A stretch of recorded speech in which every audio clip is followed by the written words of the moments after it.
জাতি গঠনের কারিগর, সমাজ গঠনের কারিগর আমাদের ইবতদায়ী মাদ্রাসার শিক্ষক শিক্ষিকা কেন তাদের জাতীয়করণের দাবিতে রাজপথে থাকতে হবে, রাজপথে অবস্থান করতে হবে।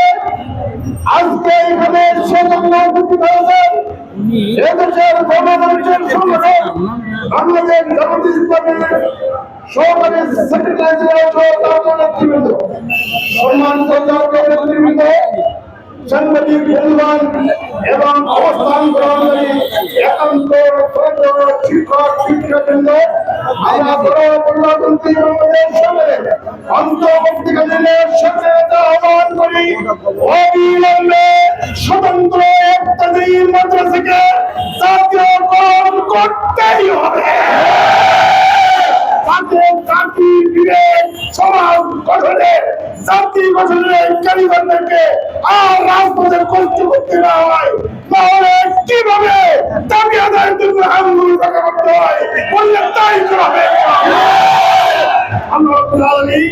আমাদের শিক্ষকদের, আমাদের শিক্ষার্থীদের, আমাদের জাতির বাংলাদেশের কারিগরদের দাবি, বাংলাদেশের দাবি পালনের জন্য, পূরণ করার জন্য সরকারকে এখনই প্রজ্ঞাপন জারি করতে হবে।